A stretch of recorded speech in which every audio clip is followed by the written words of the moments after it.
하나님의 백성들은 늘 이 두 가지는 생각하고 그리고 이 두 가지를 기억하며 살아야 되는데 그게 뭔가 하면요. 첫째는 어떻게 구원받았는가 하는 점이고 두 번째는 구원받은 사람으로서 어떻게 살아가야 할 것인가 이 두 가지 점을 항상 생각하며 기억하며 살아야 된다는 것입니다. 먼저 그리스도인들이 항상 명심해야 될 기초신앙이 뭔가 하면 애굽으로부터 하나님께서 구원해 주셨는데 어린 양의 피를 통해서 구원해 주셨다라는 이 사실입니다. 오늘날 그리스도인을 상징하는 이스라엘 백성들이 애굽으로부터 구원받았다라는 것은 애굽 나라, 저 이집트, 그 이집트 군대를 얘기하는 것이 아닙니다. 물론 애굽의 노예 생활로부터 구원을 받았죠. 그러나 애굽은 죄의 상징일 뿐인 거예요. 그래서 죄의 종, 마귀의 종로로 타다가 자유를 얻어서 하나님의 자녀가 되었다라는 것입니다. 그래서 성경에 나오는 이 애굽을 지금 이집트를 연상해서 생각할 필요는 없습니다. 죄를 상징하는 그런 나라다라는 것입니다. 그런데 이스라엘 백성들이 사실은 애국 군대로부터 풀려난 것이 아니라 하나님의 진노로부터 풀려난 것이에요. 애굽은 하나님이 죄인들을 다스리시는 채찍으로 사용되었을 뿐인 것입니다. 이스라엘을 붙들고 있던 애굽이 어떻게 손을 듭니까? 군대로 이긴 게 아닙니다. 힘으로 된 것도 아니고 무슨 정치력으로 된 것도 아닙니다. 파라오. 이 애굽의 우두머리요, 죄의 우두머리를 상징하는 파라오가 무엇에 손을 듭니까? 별별 것을 다 동원해도 절대로 손을 들지 않았습니다. 그 많은 재앙을 당하고도 끄떡도 하지 않았습니다. 첫 번째 재앙이 뭐죠? 피재앙입니다. 피재앙.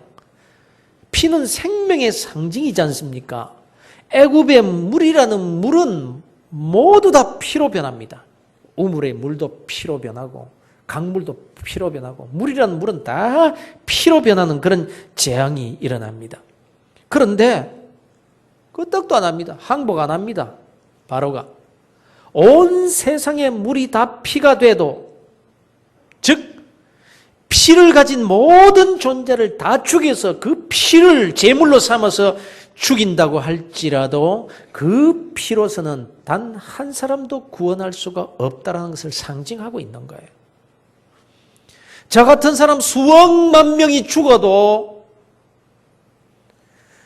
그래서 그 피를 강같이 뿌려도 단 한 사람의 영혼도 죄에서 구원할 수 없다는 것입니다.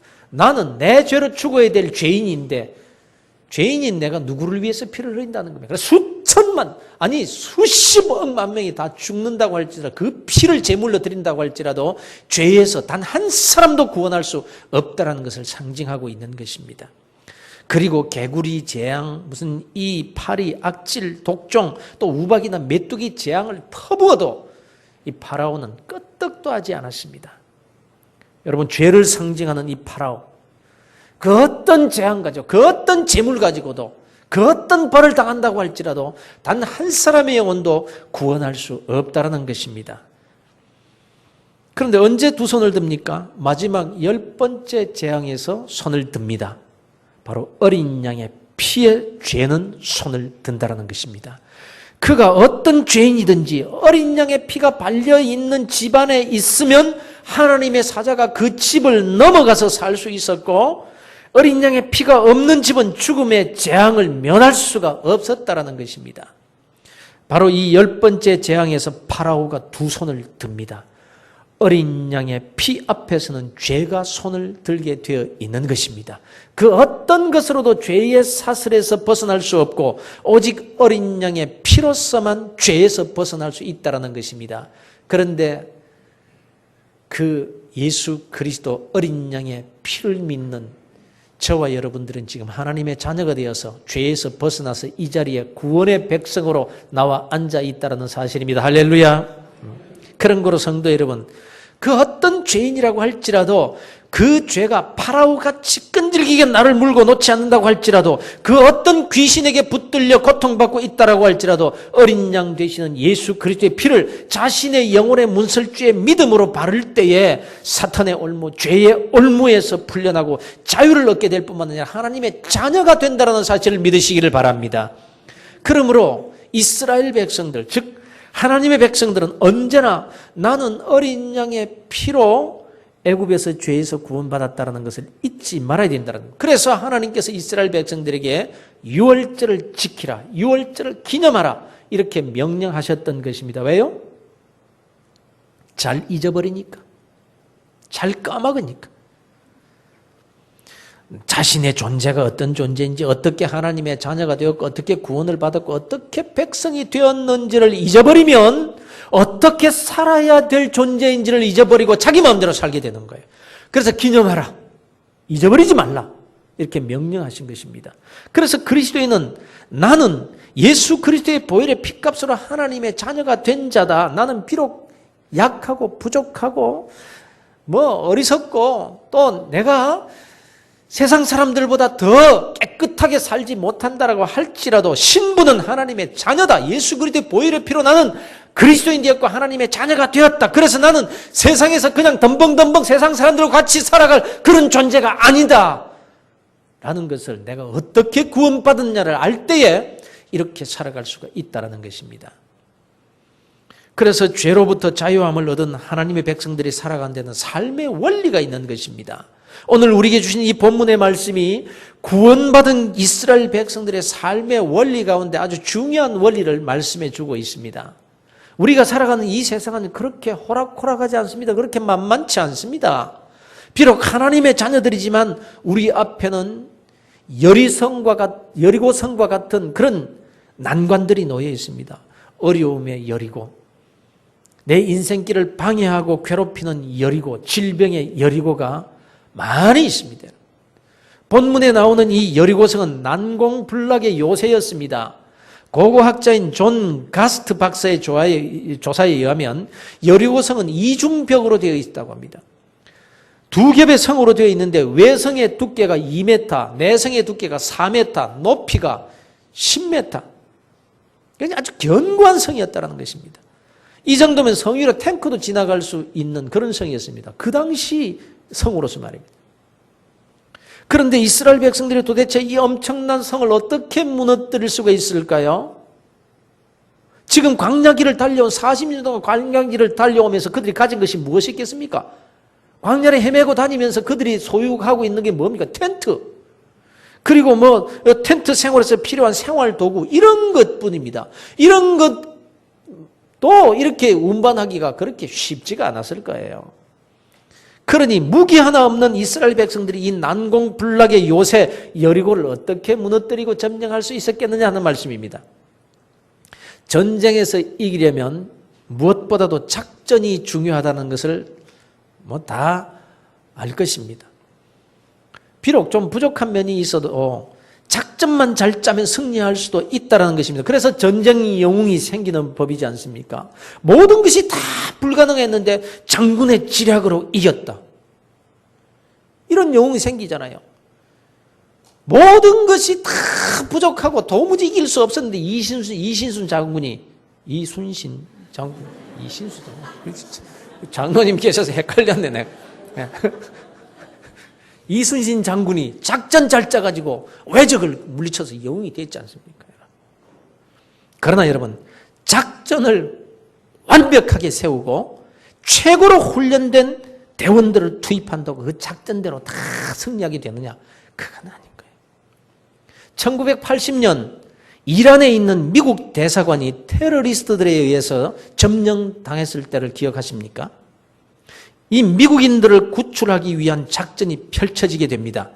이 일을 위해서 미국에서 델타포스 특공대를 이렇게 조직해가지고 모의 대사관 건물을 지어놓고는 완벽한 작전을 세우고 훈련에 돌입합니다.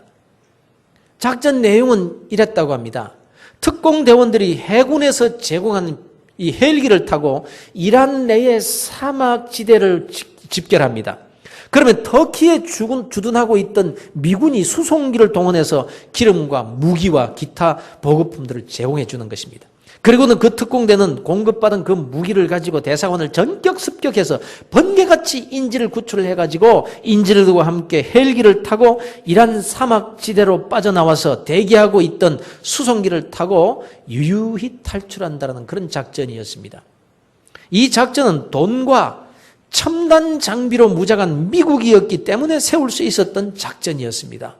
그것도 미국의 육해 공군과 특공대가 합동으로 세운 거의 완벽에 가까운 작전이었습니다.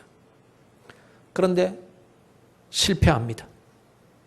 이유는 작전을 개시해서 이란의 사막지대로 그대로 들어갔는데 그때 사막에서 모래 폭풍이 불어서 총 한 방 쏴보지 못하고 철수하고 말았던 것입니다. 인간의 작전만 가지고 되는 것은 아니다라는 것입니다.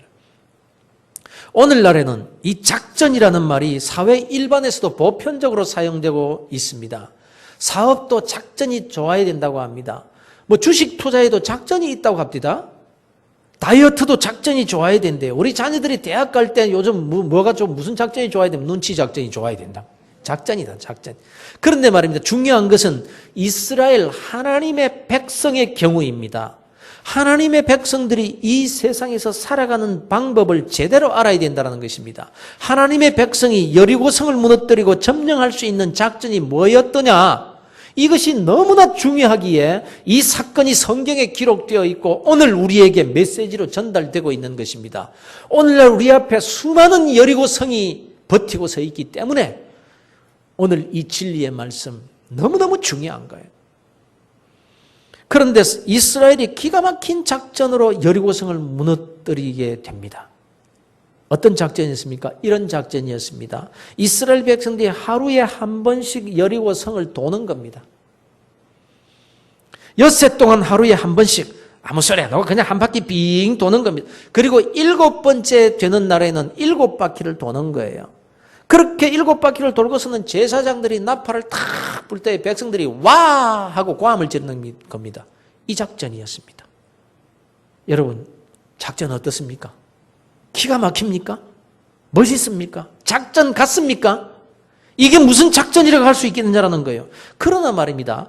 작전 같아 보이느냐 보이지 않느냐가 중요한 것이 아니라는 거예요. 작전을 완벽하게 세웠느냐 엉성하게 세웠느냐에 방점이 찍히는 것이 아니라 중요한 것은 누가 작전을 세웠느냐 이게 중요한 거예요. 여리고성 점령 작전은 하나님이 자기 백성들을 위해 세워주신 작전이었습니다. 인간적인 눈과 세상의 지식이나 전략의 관점으로 보면 작전이라고 할 수도 없습니다. 그러나 중요한 것은 작전에 있는 것이 아니라 승리하느냐 못하느냐에 있는 것입니다. 아무리 델타포스 특공대원을 동원하고 세계 최고의 첨단 무기를 동원해서 세운 작전이라고 할지라도 실패해버리면 그건 아무 의미가 없는 거예요. 그러나 아무리 작전이 엉성하다 못해 말도 안 되는 계획이라고 할지라도 하나님께서 세우신 작전이라면 다릅니다. 왜냐하면 하나님은 전능자이시기 때문입니다. 아무리 말도 안 되는 작전 같아도 빛이 있으라 하시니 빛이 있었고 창조주 하나님께서 무너지라 하시면 무너지는 거예요. 그분은 전능자이시기 때문에 그렇습니다. 그러면 왜 오늘 우리에게 이 여리고 작전을 메시지로 주시는 걸까요? 언젠가 이런 말을 들은 적이 있습니다. 어떤 교회 모 집사님이 매일 아침 새벽 기도를 마치고 난 다음에 집으로 돌아가기 전에 꼭 어떤 집을 한 바퀴 돌고 가더래요. 아주 좋은 집인데 담벼락을 따라서 쭉 한 바퀴 돌고 그렇게 하더래요. 왜 그렇게 하느냐 물으니까 이 집을 하나님께서 내게 주실 줄 믿습니다. 그러면서 돌더라고요. 그래요. 그렇게 돌면서 하나님께 기도하면 하나님께서 그 집 사게 해 주실지도 모르죠. 그러나 그게 여리고 작전은 아닙니다. 만일 그런 뜻이라면 저는 매일 우리 성도들과 함께 부산 시내 전체를 막 돌겠습니다.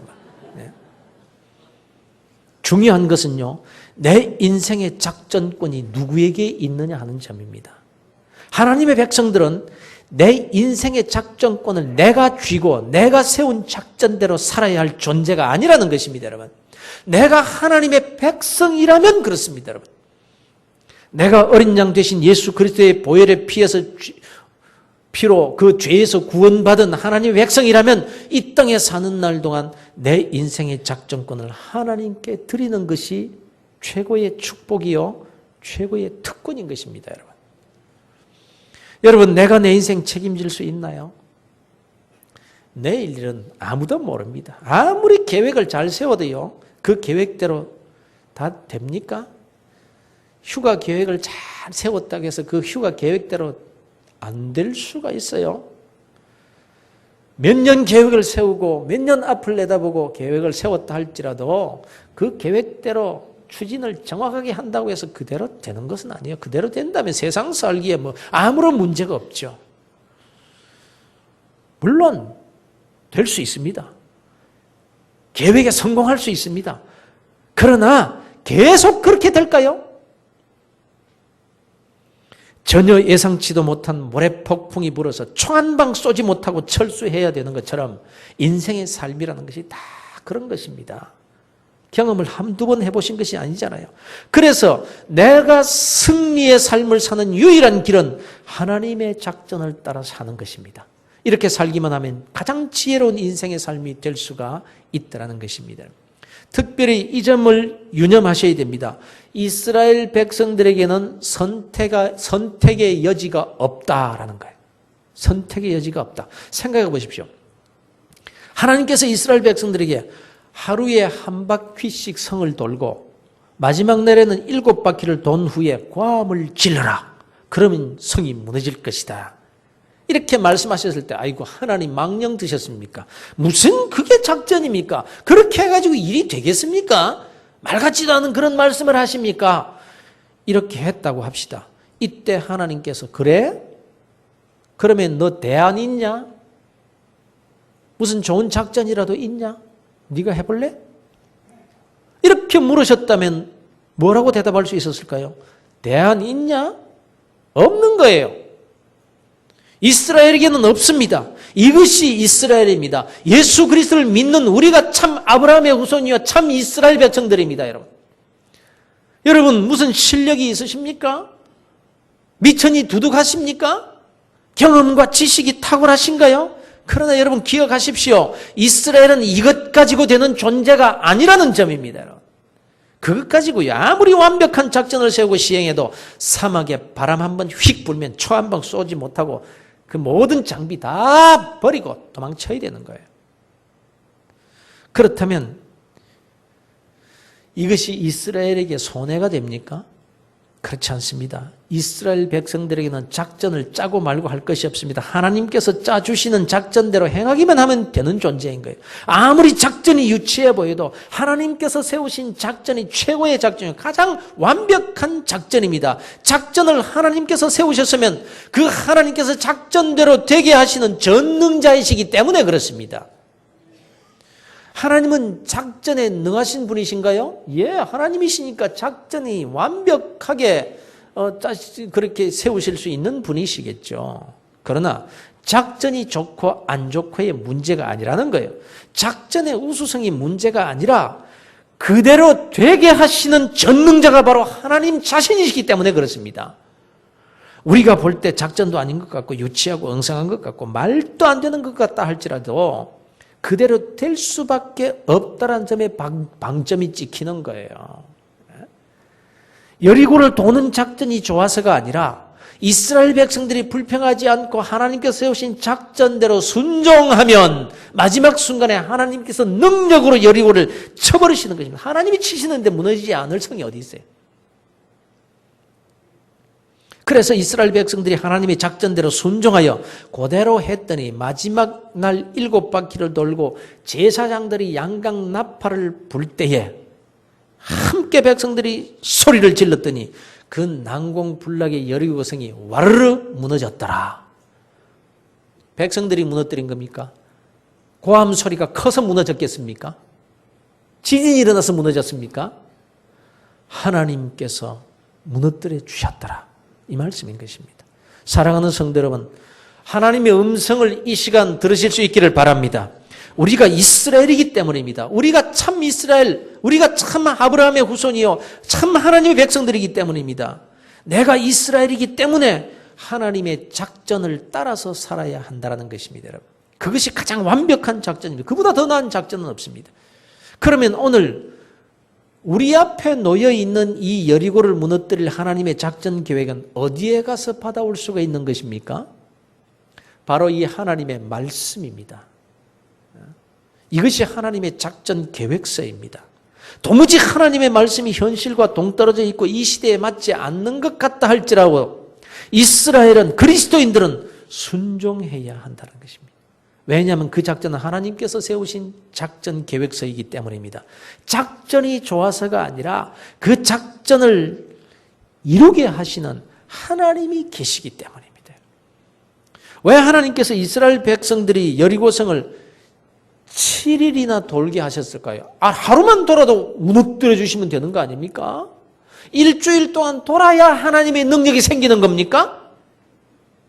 아닙니다. 다만 여리고성을 엿새 동안 하루 한 바퀴씩 돌고 7일째는 하나님께서 말씀하신 대로 7번 돌아라.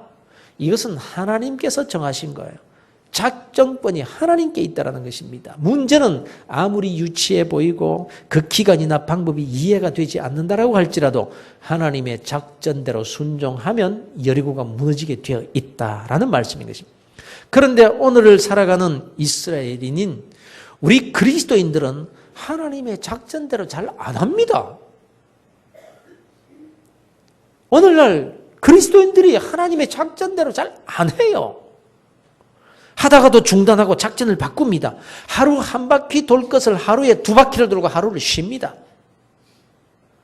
작전권을 내가 가지고 와서 바꾸어버립니다. 그러면 여리고성이 무너지는 날이 줄어드는 게 아니라 늘어나고 만다는 것을 몰라요. 하루를 다른 작전을 썼더니 무너지는 날이 하루가 더 걸리는 것이 아니라 그게 1년이 될 수 있고 그게 10년이 될 수도 있다는 걸 모르는 거예요. 그런데 하나님께서 세우신 작전, 곧 하나님의 말씀에 순종하다가 실패하는 이유 중에 아주 큰 이유가 있는데요. 그게 뭔가 하면요. 불평입니다. 불평. 이스라엘 백성들이 얼마나 원망을 잘하고 불평을 잘하는 민족이었습니까? 이 입으로 불평하고 원망하는 일 때문에 그 1세대는 이 여리고성까지도 와보지도 못하고 광야에서 다 죽습니다. 입이 문제인 거예요. 입이. 그러니 뻔하지 않습니까? 도대체 이 말도 안 되는 짓을 왜 하는 거야? 3일이나 돌았잖아. 3일이나 돌았는데도 뭐 여리고성이 무너질 기미가 보이냐? 뭐 성에 금이 하나 갔냐? 왜 이 짓을 계속 우리가 해야 돼? 여기저기서 불평해 보세요. 귀가 얇은 사람들은 다 또 한마디씩 다 합니다. 이 여호수아가 정신이 혼미해졌나 보다. 하고 영성이 이제는 떨어졌다. 지도자 바꾸자. 이 말도 안 되는 짓을 왜 우리가 계속 해야 되냐? 이런 분위기가 조성이 된다면 일주일 내내 말씀대로 순종할 수 있었겠습니까? 하나님께서 이 사실을 너무나 잘 알고 계시기 때문에 여호수아를 통해서 이렇게 명령하십니다. 너희는 외치지 말며 너희 음성을 들리게 하지 말며 너희 입에서 아무 말도 내지 말라. 그리하다가 내가 너희에게 명령하여 외치라 하는 날에 외칠지니라. 하나님의 말씀에 순종하는 일에는 입을 다물라. 내 생각대로 이야기하지 말라. 네가 똑똑하냐? 말씀에 순종하는 데는 입을 다물어. 너만 손해보게 되는 것이 아니다. 내 말을 듣고 많은 사람들이 영향을 받아서 공동체 전체가 손해를 보게 된다는 것을 잊지 말아라. 7일을 돌아라. 제사장들은 7 양강나팔을 불어라. 7번째 날에는 7번을 돌아라. 왜 자꾸 7일 동안 7 양강나팔, 7번, 7이라는 숫자가 강조되고 있는 것일까요? 아시다시피 7이라는 숫자는 완전한 순종을 상징하는 숫자입니다. 나아만 장군이 병을 고치기 위해서 하나님의 말씀에 온전히 순종하라. 온전히 순종하면 나을 것이다. 그때 이 순종의 상징의 말씀이 뭡니까? 7번 요단강 물에 7번 그 물에 몸을 잠그라. 그러면 나을 것이다. 7번. 완전한 순종을 의미하는 것입니다. 내 생각이 어떠하든 이해가 되든 안 되든 여리고성을 일주일 동안 매일 돌아라. 입 꼭 다물고 불평하지 말고 내 생각 말하지 말고 하다가 안 될 것 같다고 중지하거나 포기하지 말고 온전히 순종해야 하느니라. 여기에 여리고성을 무너뜨려 주시는 하나님의 능력이 나타나게 된다는 것입니다. 사랑하는 성도 여러분, 우리는 그리스도인들입니다. 참 이스라엘입니다. 이스라엘의 작전권은 하나님께 있다는 것을 잊지 마시기를 바랍니다. 하나님이 세우신 작전은요, 실패가 없습니다. 왜냐하면 하나님은 전능자이시기 때문입니다. 우리가 볼 때 정말 유치한 작전 같아 보여도 홍해를 가르시고 사막에 강을 내시며 광야에 길을 내시고 죽은 나무까지 싹이 돋게 하시며 말씀으로 천지를 창조하신 하나님이 되게 하시면 될 줄로 믿으시기를 바랍니다. 말씀을 따라 순종하는 것을 두려워하지 마십시오, 여러분. 순종하다가 중단하거나 포기하지 마십시오. 우리는 참 이스라엘입니다. 그래서 다른 대안은 없는 자들입니다. 오직 우리의 삶의 작전권은 하나님께 있습니다. 이스라엘 백성들에게 하나님께서 약속하신 말씀을 기억하시기를 바랍니다. 바로 신명기 28장의 말씀입니다. 내가 내 하나님 여호와의 말씀을 청종하면 이 모든 복이 내게 임하며 내게 이르리니 성읍에서도 복을 받고 들에서도 복을 받을 것이며 내 몸의 자녀와 내 토지의 소산과 내 짐승의 새끼와 소와 양의 새끼가 복을 받을 것이며 내 광주리와 떡반죽 그릇이 복을 받을 것이며 내가 들어와도 복을 받고 나가도 복을 받을 것이니라. 여호와께서 명령하사 내 창고와 내 손으로 하는 모든 일에 복을 내리시고 내 하나님 여호와께서 내게 주시는 땅에서 내게 복을 주실 것이며 여호와께서 너를 위하여 하늘의 아름다운 보고를 여시사 내 땅에 때를 따라 비를 내리시고 내 손으로 하는 모든 일에 복을 주시리니 오직 너는 내가 오늘 내게 명령하는 내 하나님 여호와의 명령을 듣고 지켜 행하며 내가 오늘 너에게 명령하는 그 말씀을 떠나 좌로나 우로나 치우치지 아니하고 다른 신을 따라 섬기지 아니하면 이와 같으리라. 사랑하는 성도 여러분, 우리는 예수를 믿어 구원받은 참 이스라엘 백성들입니다. 그래서 우리 앞에 무너지지 않고 버티고 서 있는 여리고성 때문에 두려워하지 마시기를 바랍니다. 기죽지 마시기를 바랍니다, 여러분. 무너뜨릴 수 있습니다. 왜냐하면 하나님이 우리의 하나님이시기 때문입니다. 그분이 전능자이시기 때문입니다. 그분이 나의 아버지가 되시기 때문입니다, 여러분. 그래서 그분이 무너뜨리시면 우리 앞에 어떤 여리고든지 다 무너질 줄로 믿으시기를 바랍니다. 비결은 뭡니까? 이겁니다. 말씀 따라 순종하셔서 여리고성을 무너뜨리는 승리의 삶을 사시는 복된 그리스도인들이 다 되시기를 주 예수 그리스도 이름으로 축원합니다.